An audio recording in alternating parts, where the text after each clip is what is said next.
ಗಂಗಾಧರ ಮೂರ್ತಿಯವರೇ, ಇದು ಬೆಂಗಳೂರು ಗ್ರಾಮಾಂತರಕ್ಕೆ ಮಾತ್ರ ಸೀಮಿತ ಆಗುತ್ತೆ ಅಂತ ಅನ್ಕೊಂಡಿದ್ದೀವಿ. ಅದೇನು ಹಾಸನದವರೆಗೂ ಹೋಗಿ ತಲುಪ್ತಾ ಇದೆ, ಮಂಡ್ಯ ಹಾಸನದವರೆಗೂ. ಅದಿರಲಿ, ಈ ಪ್ರಶ್ನೆಗೆ ಆನ್ಸರ್ ಕೊಡೋದಕ್ಕಿಂತ ಮುಂಚೆ ನಟರಾಜ್ ಗೌಡ್ರು ಪಾಪ ಭಾಳ ಪಕ್ಷದ ಫಂಡು ಮತ್ತೊಂದು ಮಗದೊಂದು ನಮ್ಮ ಖುಷಿ ಪಡ್ತೀನಿ ನಾನು, ನಮ್ಮ ಶಾಸಕ ಹೈಯೆಸ್ಟ್ ರಿಚೆಸ್ಟ್.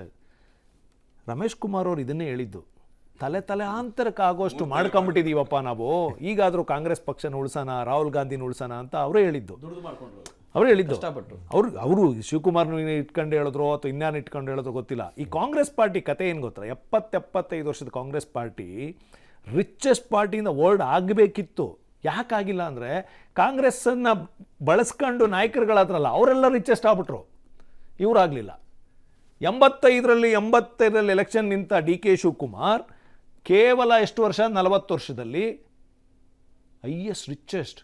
ಕಾಂಗ್ರೆಸ್ ಪಾರ್ಟಿಗೆ ದುಡ್ಡಿಲ್ಲ, ಬಾಂಡಲ್ಲಿ ದುಡ್ಡು ಕಲೆಕ್ಟ್ ಮಾಡ್ತಾರೆ. ಒಂದೇ ನಿಮಿಷ, ಕರೆಕ್ಟ್, ಅದು ಅದನ್ನೇ ನಾವು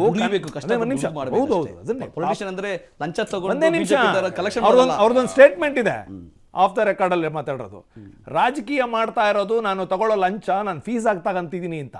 ಫೀಸ್ ಅಂತ ಅವ್ರದ್ದು ಅವ್ರು ಹೇಳಿರೋ ಸ್ಟೇಟ್ಮೆಂಟ್ ಅದು, ಆನ್ ರೆಕಾರ್ಡ್ ಏನಲ್ಲ. ವಿಡಿಯೋ ಕಳಿಸ್ತೀನಿ ನಿಮಗೆ, ವಿಡಿಯೋ ಕಳಿಸ್ತೀನಿ ನಿಮಗೆ. ಇರ್ಲಿ ಅದೊಂದ್ ಕಡೆ. ಮಾನ್ಯ ನಿಮ್ ಪಾಯಿಂಟ್ ಆಡ್ ಮಾಡ್ಬೇಕು ಅಂದ್ರೆ ನೀವ್ ಹೇಳ್ದಂಗೆ ಅವ್ರು ರಿಚ್ ಅಷ್ಟೇ, ಅವ್ರ ಪಕ್ಷ ರಿಚ್ ಅಲ್ಲ. ಹೋದ್ಸಲಿ MLA ಟಿಕೆಟ್ ಕೊಡಕ್ ಅಪ್ಲಿಕೇಶನ್ 2 ಲಕ್ಷ ಕಿತ್ಕೊಂಡ್ರು ಒಬ್ಬೊಬ್ರ ಹತ್ರ. ಬಡವ್ರು ಆಗ್ಬಿಟ್ಟವ್ರೆ ಇವರೆಲ್ಲ, ಸಾವುಕಾರ. MLA ಟಿಕೆಟ್ 2 ಲಕ್ಷ ತಗೊಂಡ್ರು ಸಾರಿ, ನಾನು ಒಂಚೂರು ಅಪ್ಲಿಕೇಶನ್ಗೆ. ಒಂದೇ ಲೈನ್ 2 ಲಕ್ಷ ರೂಪಾಯಿ ಕಾಂಗ್ರೆಸ್ನವ್ರು ಇಸ್ಕೊಂಡಿರೋದ್ರ ಬಗ್ಗೆ ಇಷ್ಟೆಲ್ಲ ಕಿಂಡಲ್ ಮಾಡ್ತಿದ್ರಲ್ಲ ಮೋಹನ್ ಅವರೇ. ನಿಮ್ಮ ಪಾರ್ಟಿ ಕಟ್ಟಿದ್ದು ಹೆಂಗೆ, ನಿಮ್ಮ ಪಾರ್ಟಿ ಕಟ್ಟಿದ್ದು ಹೆಂಗೆ? ಈಗೇನೋ ಒಂದು ಪೊಸಿಷನ್ಗೆ ಹೋಗಿ ನಿಂತು ಬಿಟ್ಟಿದ್ದೀರಾ ಅಂದ ತಕ್ಷಣನೇ ಈಗ ಅವ್ರು ಕೆಳಗಡೆ ಇಳಿದಿರ ಅಂದ ತಕ್ಷಣ ಅವ್ರನ್ನ ಕಿಂಡಲ್ ಮಾಡ್ತಾರಲ್ಲ. 1 ರೂಪಾಯಿಯಿಂದಲೂ ಒಂದೊಂದು ರೂಪಾಯಿ ದೇಣಿಗೆಯನ್ನ ಪಡ್ಕೊಂಡು ನಿಮ್ಮ ಪಾರ್ಟಿ ಬೆಳೆದಿರೋದು.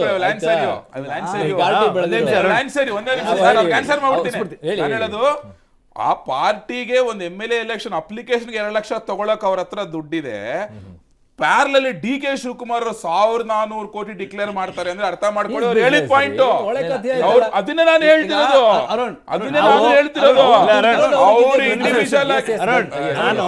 ನಾನು ಕಾಂಗ್ರೆಸ್ ನಟರಾಜ್ ಗೌಡ್ರ ಮುಖಾಂತರ ಕಾಂಗ್ರೆಸ್ ಪಾರ್ಟಿಗೆ ಸಜೆಷನ್ ಕೊಟ್ಟಿದ್ದು, ಇಲ್ಲಿರೋ ಫಂಡ್ ಅಲ್ಲಿ ಒಂದು ಚೂರು ಪಾರ್ಟಿ ಒಳಗಡೆ ಹಾಕ್ಸ್ಕೊಡ್ರಪ್ಪ, ಪಾರ್ಟಿ ಬೆಳೀಲಿ, ಮುಂದೆ ನಟರಾಜ್ ಗೌಡ್ರು MLA ಎಲೆಕ್ಷನ್ ನಿಂತ್ಕೋಬೇಕು, ಇನ್ಯಾರ ಹುಡುಗರು ನಿಂತ್ಕೋಬೇಕು, ಅವ್ರಿಗೆಲ್ಲ ಪಾರ್ಟಿ ಖರ್ಚು ಮಾಡಕ್ಕಾರ ದುಡ್ಡು ಬೇಡವಾ? ರಿಚೆಸ್ಟ್ ಆಗಿದ್ದಾರೆ ಪಕ್ಷದಿಂದ, ಪಕ್ಷದ ಶಾಸಕರಾದ ಮೇಲೆ ಪಕ್ಷದಿಂದ ಮಂತ್ರಿಗಳಾದ. ನಿಮಿಷ ನಿಮ್ ಪರವಾಗಿ ಮಾತಾಡ್ತಾ ಇದ್ರು, ಅಡ್ಡ ಬರ್ತಿರಲ್ರಿ ಗೌಡ್ರ? ಪಕ್ಷದ ವತಿಯಿಂದ ಶಾಸಕರಾಗಿ, ಪಕ್ಷದ ವತಿಯಿಂದ ಮಂತ್ರಿಗಳಾಗಿ, ಕಾಂಗ್ರೆಸ್ಸೇ ನನ್ನ ಜೀವ, ಕಾಂಗ್ರೆಸ್ಸೇ ನನ್ನ ತಾಯಿ ಅನ್ನೋರು. ತಾಯಿ ಬಡತನದಲ್ಲಿದ್ದಾಳೆ ಪಾಪ, ಒಂದಷ್ಟು ದುಡ್ಡಿನ ಹಾಕ್ಸ್ಕೊಡ್ರಿ.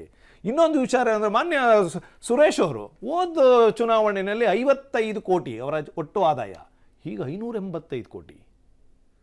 ನಂಗೆ ಗೊತ್ತಿಲ್ಲಪ್ಪ ಯಾವ ಬೆಳೆ ಬೆಳೆದ್ರು, ಯಾವ ಚಿನ್ನ ಬೆಳೀತು ಗ್ರಾಮಾಂತರದಲ್ಲಿ. ಗ್ರಾಮಾಂತರ ಮತ್ತೆ ಕನಕಪುರದಲ್ಲಿ ಮಾತ್ರ ಈ ಬೆಳೆ ಬೆಳೀತಾ ಇದೆ, ಕರ್ನಾಟಕದಲ್ಲಿ ಎಲ್ಲೂ ಬರ್ತಾ ಇಲ್ಲ, ಯಾರಿಗೂ ಬರ್ತಾ ಇಲ್ಲ. ಪಾಪ ಅದೇ ಶಾಸಕರು, ಒಂದೇ ನಿಮಿಷ, ಅದೇ ಶಾಸಕರು ಇರ್ತಕ್ಕಂಥ ಮಾಗಡಿನಲ್ಲಿ ಬೆಳೀತಾ ಇಲ್ಲ, ರಾಮನಗರದಲ್ಲಿ ಬೆಳೀತಾ ಇಲ್ಲ. 4 ಇನ್ನೊಬ್ರು ಇವರು ಕುಟುಂಬದ ಬಗ್ಗೆ ಬಹಳ ಅದ್ಭುತವಾಗಿ ಮಾತಾಡಿದ್ರು. ಡಿ ಕೆ ಶಿವಕುಮಾರ್, ಕುಮಾರಸ್ವಾಮಿ ಅವರು ಬಿಡದಿ ತೋಟದಲ್ಲಿ ಕಲ್ಲಂಗಡಿ ಬೆಳೆದ್ಬಿಟ್ಟು ನಾನೊಂದಿಷ್ಟು ಈಗ ಒಂದ್ ಕೆಲಸ ಮಾಡಿ, ಒಂದ್ ನಿಮಿಷ ಕೇಳಿ, ತೆಂಗು ಬೆಳೆದಿದ್ದೀನಿ, ಅದನ್ನ ಇನ್ನೂ ಬೆಲೆ ಬಂದಿಲ್ಲ ಅಂತ ಹೇಳ್ಬಿಟ್ಟು ಹಂಗೆ ಇಟ್ಕೊಂಡಿದೀನಿ ಅಂತ ಹೇಳಿದ್ರು. ಸತ್ಯ, ದುಡ್ಡು ಬರಲ್ವಾ? ಸತ್ಯ. ಅದು ಎಷ್ಟು ಬರುತ್ತೆ ಕಲ್ಲಂಗಡಿಗೆ? ಎಷ್ಟು ಬರುತ್ತೆ ಲೆಕ್ಕ? ಎಷ್ಟು ಕಲ್ಲಂಗಡಿಗೆ? ಕುಮಾರಸ್ವಾಮಿ ಅವರು ಹೇಳಿದ ಲೆಕ್ಕ ಗೊತ್ತಿಲ್ಲ.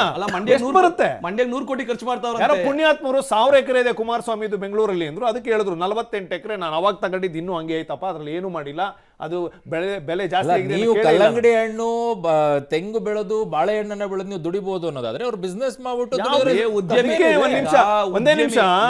ಒಂದೇ ನಿಮಿಷ, ಕುಮಾರಸ್ವಾಮಿ ಅವರಿಗೆ ಇಡಿ ಆದಾಯ ಇಲಾಖೆ ಯಾವ ಗೊತ್ತಿಲ್ಲ. ಈಗ ಟ್ರೋಲ್ ನೀವೇ ತೋರಿಸ್ತಾ ಇದ್ದೀರಾ, ಆದಾಯ ಲೋಕಾಯುಕ್ತದಿಂದ ಡಿ ಕೆ ಶಿವಕುಮಾರ್ಗೆ ನೋಟಿಸ್, ಆದಾಯ ತೆರಿಗೆಯ ಪ್ರೂಫ್ ಕೊಡಿ. ಈಗ ಜಸ್ಟ್ ಕೆಳಗಡೆ ತೋರಿಸ್ತಾ ಇದ್ರಿ ಈಗಲೇ.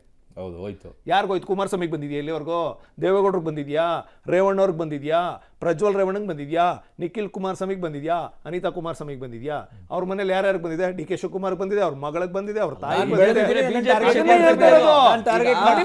ನಾವ್ ಅದಕ್ಕೆ ಹೇಳ್ತಿರೋದು, ಒಂದ್ ನಿಮಿಷ, ಅದಕ್ಕೆ ನಾವ್ ಹೇಳ್ತಿರೋದು, ಈ ದೇಶದಲ್ಲಿ ಈ ರಾಜ್ಯದಲ್ಲಿ ಯಾರಾದ್ರೂ ಭ್ರಷ್ಟರಿದ್ರೆ ಅದು D K Shivakumar and family. ನೋಡಿ, ಈಗ ಪಕ್ಷದ ದೇಣಿಗೆ ತೆಗೆದುಕೊಂಡು ಪಕ್ಷ ಸಂಘಟನೆ ಮಾಡ್ತೀವಿ. ಯಾವುದೋ ಲೂಟಿ ಹೊಡೆದು ಅಧಿಕಾರ ದುರ್ಬಳಕೆ ಮಾಡಿಕೊಂಡು ಪಕ್ಷಕ್ಕೆ ದೇಣಿಗೆ ತೆಗೆದುಕೊಳ್ಳೋದಿಲ್ಲ.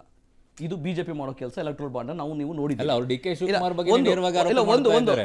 ಎರಡನೇದು, ಮೊನ್ನೆ ಡಿ ಕೆ ಶಿವಕುಮಾರ್ ಆಗಲಿ ಡಿ ಕೆ ಸುರೇಶ್ ಆಗಲಿ ನೋಡ್ರಿ, ಕಷ್ಟಪಟ್ಟು ದುಡಿದು ಉದ್ಯಮಿಗಳಾಗಿ, ರಾಜಕಾರಣ ಅಂದ್ರೆ ಕೇವಲ ರಾಜಕಾರಣ ಮಾಡಿ ಬಿಜೆಪಿ ತರ ಭ್ರಷ್ಟಾಚಾರ ಮಾಡಿ ಹಣ ಸಂಪಾದನೆ ಮಾಡಬೇಕಾದ ಅಗತ್ಯ ಇಲ್ಲ. ರಾಜಕಾರಣಿಗಳಾಗಿ, ಉದ್ಯಮಿಗಳು ಕೂಡ ಆಗಿ, ಒಂದು ವಿದ್ಯಾಸಂಸ್ಥೆಗಳನ್ನ ನಡೆಸಿ ಭೂಮಿ ಮೇಲೆ ಹಣವನ್ನು ಹೂಡಿಕೆ ಮಾಡಿದಾಗ ಅದು ಈ ರೀತಿ ಬೆಲೆಯನ್ನ ಕೊಡ್ತದೆ. ಹೂಡಿಕೆ ಮಾಡಕ್ಕೆ ಹಣ ಎಲ್ಲಿಂದ ಬಂತು ಅಂತ? ಅದೇ ದುಡ್ದ್ರಿ. ಹೂಡಿಕೆ ಮಾಡಕ್ಕೆ ಹಣ ಎಲ್ಲಿಂದ ಬಂತು? ಹಂಗಂದ್ರೆ ಏನು? 85 ಕುಮಾರಸ್ವಾಮಿ ಅವ್ರೀಗ ತೋರ್ಸಿ. ಅದ್ ಹೇಳ್ತಾರೆ, ಕುಮಾರಸ್ವಾಮಿ ಅವ್ರಿಗೆ 100 ಕೋಟಿ ಖರ್ಚು ಮಾಡ್ತಾ ಇದ್ದಾರೆ ಈಗ ಮಂಡ್ಯದಲ್ಲಿ. 100 ಕೋಟಿ ರೂಪಾಯಿ. ನಿಖಿಲ್ ಕುಮಾರಸ್ವಾಮಿ 150 ಕೋಟಿ ಖರ್ಚು ಮಾಡಿದ್ರು, ಆದ್ರೂ ಸೋತ್ರು.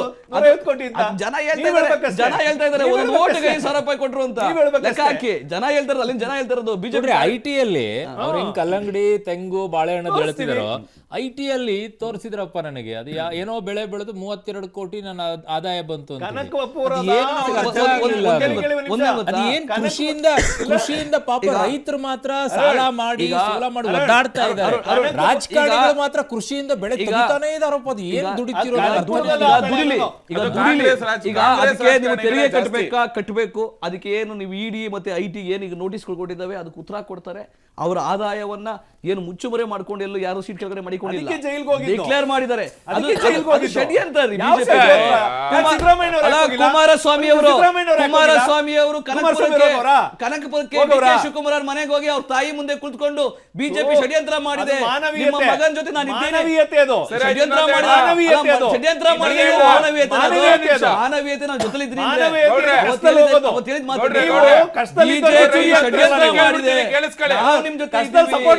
ಚೂರಿ ಆಗ್ತಿರಲ್ಲ. ನಾವು ನಿಂತವ್ರು ಮಾನ್ಯ ಸಿದ್ದರಾಮಯ್ಯ ಮಾನ್ಯ ಸರ್ಕಾರ ಉಳಿಸ್ಬೇಕು ಅಂತ